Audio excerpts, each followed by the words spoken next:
just be brave. I mean, the ones that are successful are the ones who dare to go beyond what they're not comfortable with and what they don't see, what they cannot touch. I'm still craving for the first real unicorn in the Philippines, a Filipino startup. So I still have all of those dreams and aspirations. So hopefully I can see them during this lifetime. But at the very least now, it's the one aspiration that wakes me up in the morning.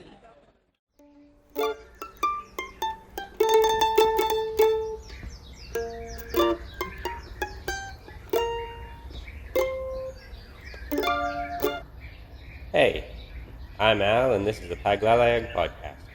I'm using this podcast to showcase what's going on around me in the hardware and cleantech sectors dito sa Philippines.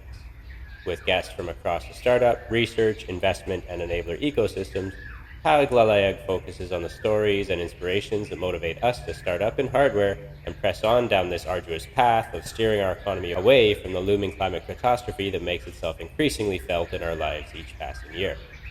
I hope you'll find this cast of characters as impressive and inspiring as I do.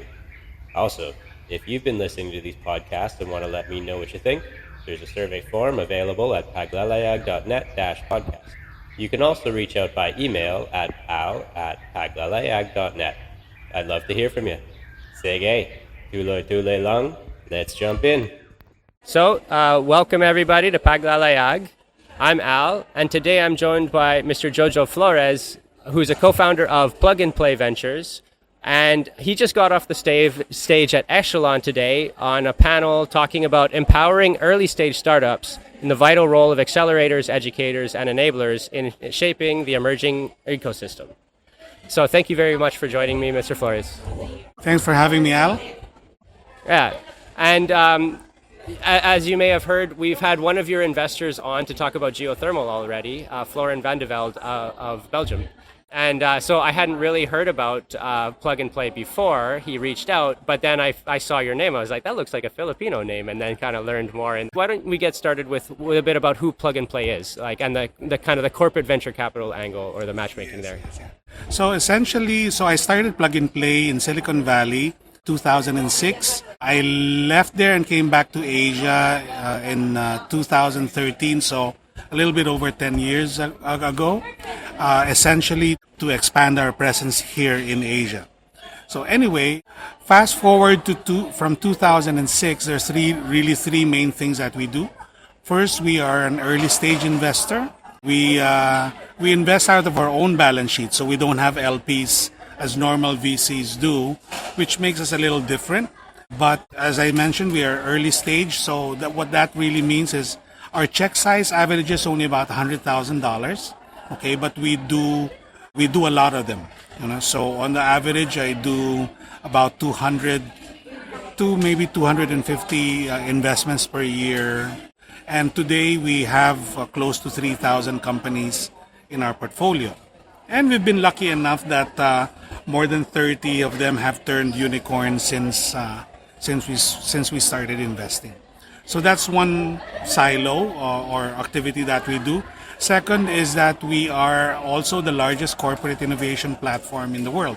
So what that means is that we work with over 600 conglomerates worldwide in about 25 industry verticals. And essentially, they will come to us and ask us to bridge to them startups who we think would best serve their technological needs. So for example, in 2016, and we've been working with Mercedes-Benz for since that time, they asked us for software products on EV, software products on connectivity of the car to the phone, software products for autonomous driving.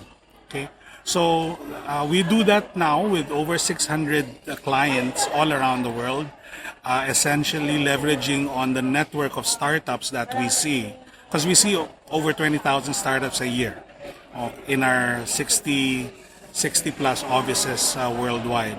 Now, so we've leveraged on that, and being investors, we kind of also know the ones that are good and the ones that are not so good. So that is leveraged by that expertise, and that know-how is leveraged by large conglomerates in their own technology search. I may mention that in the past, maybe 15 or 20 years ago, a lot of the R&D by large corporations are being done internally. So they do their own R&D. That has changed over the last 5-10 years. Okay, where they would like to supplement all that effort with technologies that are also developed from outside of their own four walls. So that's where we play. We bring them all of these startups that normally they would not have a site. And that is very closely linked with the third thing that we do, which is acceleration. As I said, we see over 20,000 startups a year, and out of these 20,000, we accelerate about 3,000. Okay, and what the acceleration actually really means is a programmed bridging effort between the startups and the corporations. So startups that are chosen to go through these 70 programs that we run, 70 plus programs that we run all around the world, will go through a 3-month acceleration program where they have increased engagements with our corporate clients in order to do deep dive due diligence, POCs, licensing of the technology, etc., etc.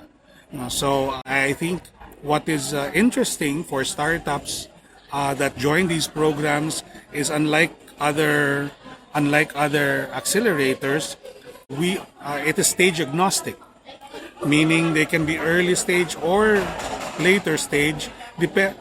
What we're really focusing on is the product that they actually have, if it matches what the corporates are looking for. Second is that these programs are totally free for the startups. We don't charge the startups anything as long as they are willing to go through the program together with the corporates. Then they become part of it totally free. Okay, where it becomes special for me is during these 3 months I get to see who are the ones doing really well versus the ones that are not doing so well. So for the ones that are doing really well in the program, then I get a chance to invest in them. Okay, but that money is not free, obviously. And if I can afford the investment, then we will do the investment.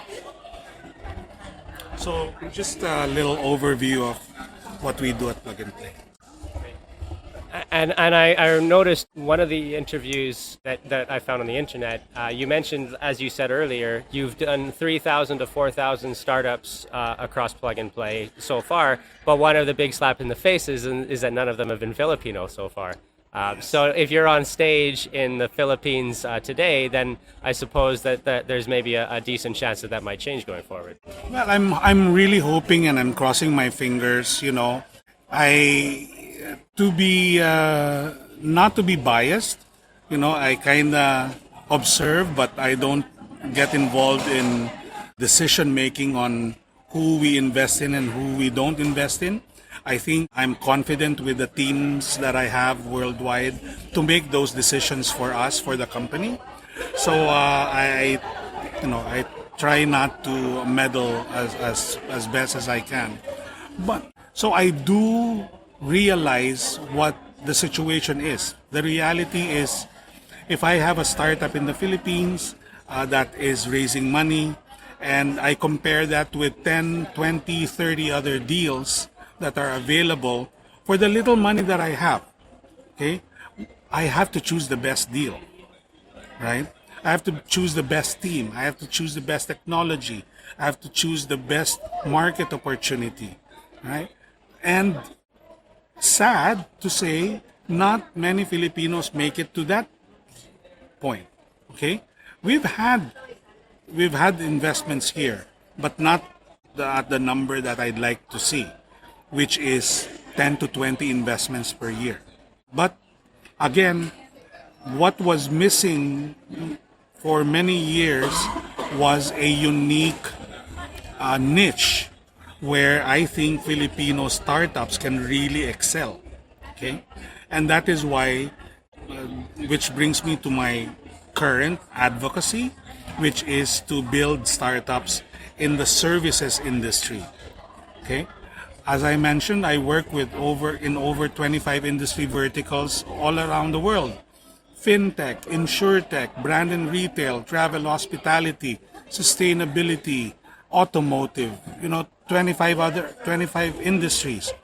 But there is no industry vertical where we run acceleration programs in the services industry. I don't need to explain to the world how great we are in doing service. We have a very prolific IT BPO industry. Someone from Canada calls Rogers, someone from the US calls AT&T. It'll probably be answered by a Filipino IT BPO call center agent here. Okay? If you ride a cruise in Alaska Cruise Lines, most probably you'll be served by a Filipino aboard that ship. If you're in a hospital in Palo Alto, most probably is going to be a nurse servicing you. Or in Vancouver. Absolutely. I don't need to explain how great the Philippines is in terms of this service, of our service industry. It's like our mangoes. I don't need to explain it to anyone. Okay. So if I go to anywhere else in the world outside of the Philippines and say I am building the best technology products in the service industries in the Philippines, okay, and they ask me why should I be interested in that? Well, it's a $1 trillion opportunity. Okay? Because we're not the only ones who have this, by the way. India also has it. Mexico also has it. Vietnam, China, India, everybody has it. Eastern Europe has call centers as well. Okay? There's overseas workers all around the world, not just Filipinos. Okay? Indonesia has 7 million while we have 10 million. Okay? So it's not just us. So whatever products we build here in that industry becomes significant now for all the other global markets. So what then is, I think, what am I aspiring for here? I'm aspiring for billions of dollars of FDIs into the Philippines, foreign direct investments. I'm aspiring for a new layer of economy, an IP-based, product-based layer of economy on top of our already strong services industry. Yeah, this was what you kind of suggested might be a great unique selling proposition for the Philippines, is to actually be starting to develop these sort of data products, IT products, AI products that help augment the services that are being rendered already via these industries that are in place in the country. Even software and hardware too. For example, at any given time, we have hundreds of thousands of Filipinos, overseas workers out there. We don't know where they are. There's conflict now in Lebanon. We don't know how they are. Are there any hardware products there that we can trace? I'm not gonna inject microchips into their skin, but are there any products out there that we can use so that at least we know the safety and the situation of our Filipinos out there? We have a lot of people that are working in the fishing boats, okay, and it's a big pain point. This human trafficking, for example. There are so many pain points that we can address through technology. We just need to build these products and first apply it for our own industries, and then resell these same products again to the global markets that are also in need of, that also share the same problems and pain points.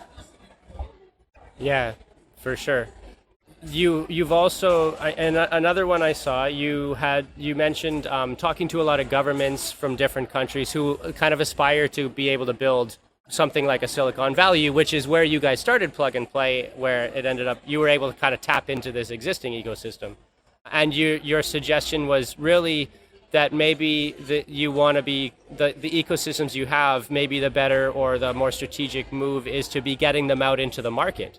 Now, I actually, last night I had a podcast episode with a fellow who came from the Austrian trade delegation talking about a battery that they were building.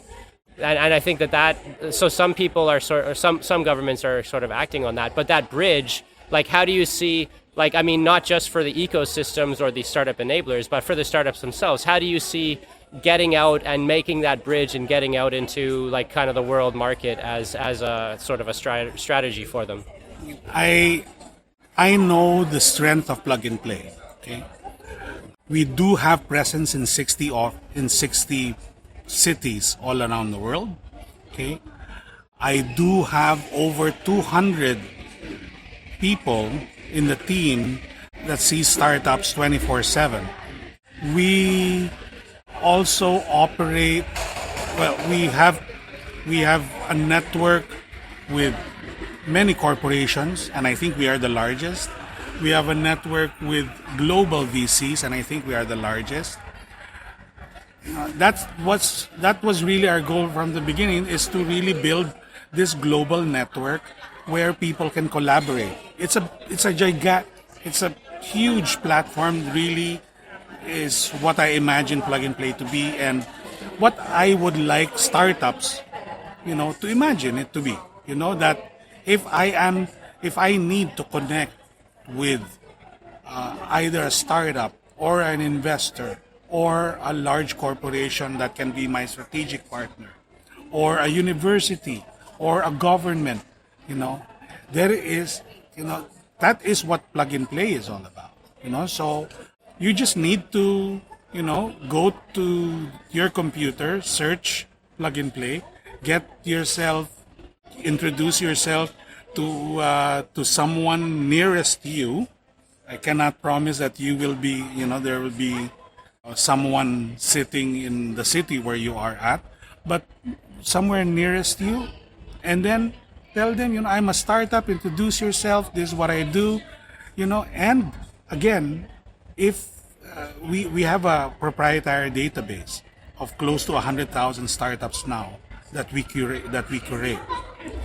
So if someone is looking for a solution that you have built or are working on, they will get connected. For this program that I just mentioned with ITBPO. So the goal of the program is to bring in 20 startups from the international scene. I mean, international startups into the Philippines. Okay, addressing specific problem statements that have been provided to us by the industry. Okay, we are now we have now brought the list down from 500 to 100. Okay, and then from 100 it will be brought down to 50, from 50 to 30. These 30 are coming here in November. From the 30, 20 will be chosen. Okay, now the 100 companies, for example, in the short list today, I think around 25 of them are from the US, another 25 of them are from Europe, and the rest of them are from Asia. Okay, we were able to do that in less than 30 days because of our database. And then all it needed for me is to call Germany, is to call the US and say, I have this program, I want you to give me 50 companies.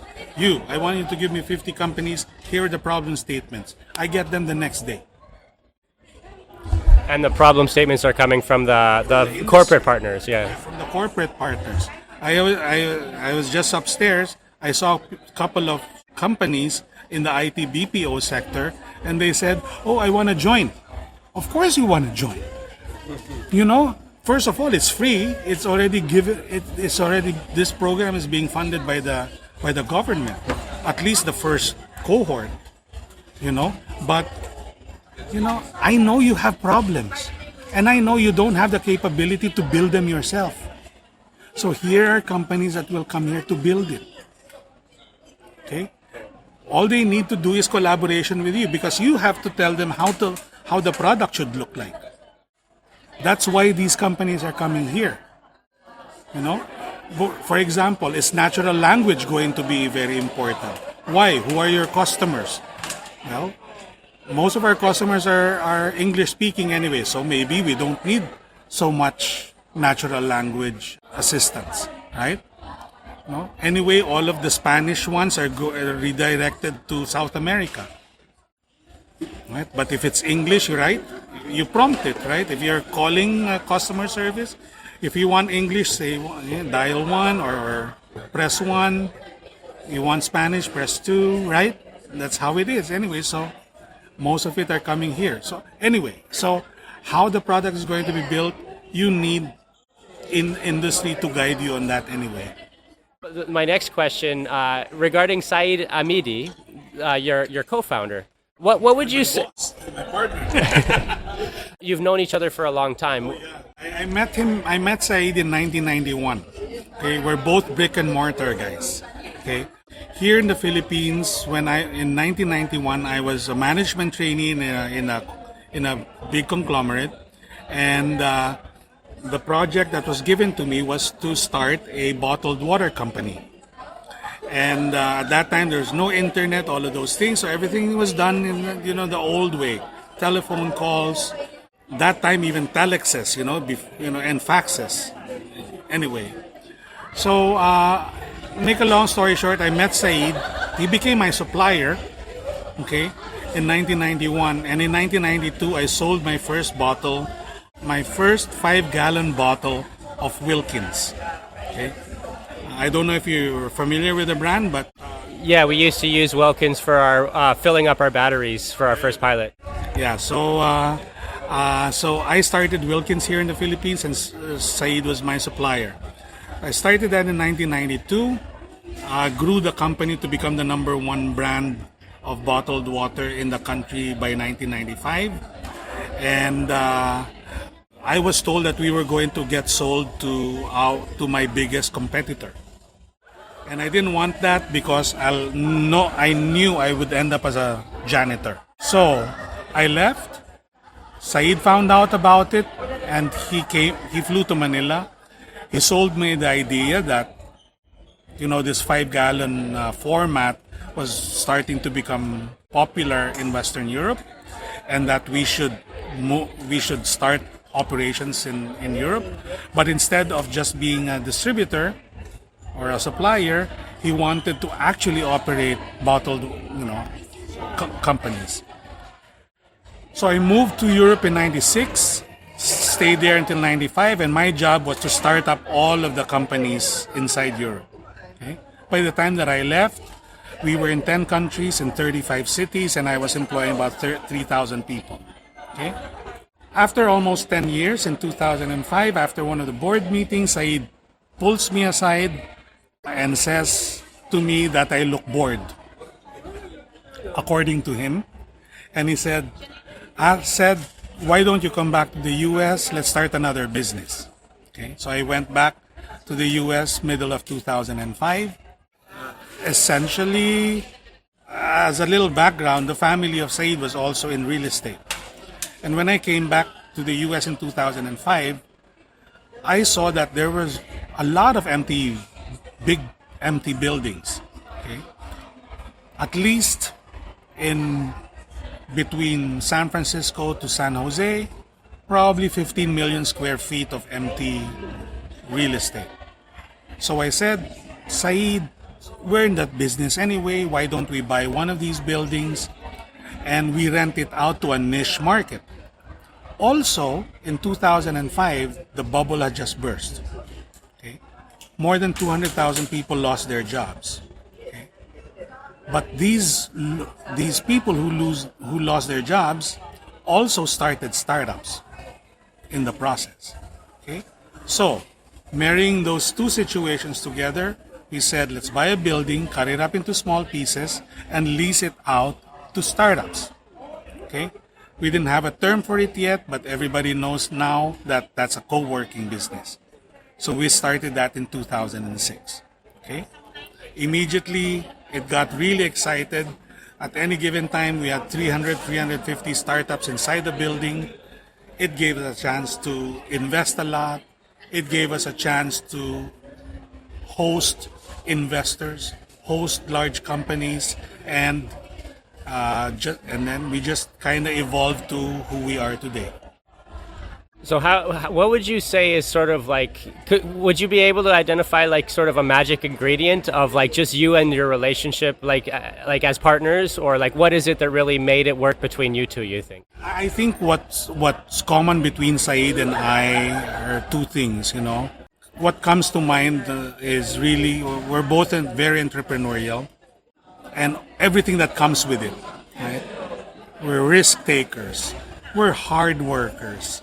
We don't lose. We act on opportunities. Okay? We like throwing a lot of things on the wall and seeing what sticks. We embrace failure. We like to build teams together. You know, so all of those things, being entrepreneurial, and we're very passionate about what we do. We were both very passionate about water and its health benefits, right? We were very passionate about the 5-gallon polycarbonate bottle because it was a much better package than the PET one-time use sort of plastic packaging. Okay. At Plug and Play, obviously, we became very passionate about helping startups and trying to really build the environment where they can be successful. Until now, those are the things that drive us. I think, you know, just this really strong entrepreneurial spirit is what drives us every day. Until now, I mean, I should be retiring, but the opportunities are there. All of the startups are there. I'm still craving for the first real unicorn in the Philippines, a Filipino startup. So I still have all of those dreams and aspirations. So hopefully I can see them during this lifetime. But at the very least now it's that passion and aspiration that wakes me up in the morning. Well, the line for paglalayag is tuloy tuloy lang. Yeah. The final question is, I always wrap up the episodes with 2 quotes. So I've picked these ones just kind of playing on the bridge or the risk-taking going on the adventure. So the first one's from St. Augustine, and St. Augustine said, "The world is a book, and those who do not travel read only one page." And then the next one's Lao Tzu, who said that a good traveler has no fixed plans and is not intent on arriving. So I'll show that to you. What do you have to say or thoughts about that? I totally agree. I think, I will kind of wrap these 2 quotes in 1 or 2 words, which is courage. Just be brave. I mean, the ones that become comfortable with what they know, what they see, will never be successful. The ones that are successful are the ones who dare to go beyond what they're not comfortable with and what they don't see, what they cannot touch.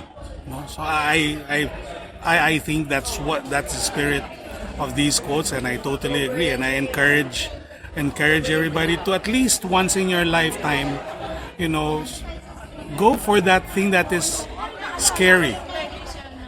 Because those are the things I think will make you successful. When I went to Europe, I don't speak other language than Tagalog and English, but I operated in 10 countries with I haven't. That was the first time I lived in Europe. I didn't know my left foot from my right, but it was just really just courage, a brave heart that let me say, I don't care. I'll be successful in these places. I think, So I am speaking from experience. It's not from a book. Yeah, I don't think there's any question that you're gonna keep going and too long, and yeah, you've got a very impressive history and life behind you, and lots more exciting stuff coming up. And I think there's a lot of people in the Philippines who could maybe consider some of these programs that are coming up. And Thank you. pay Thank attention. you again for having me, Al. Really enjoyed it. Yeah, thank you very much, and I'll sign off from here.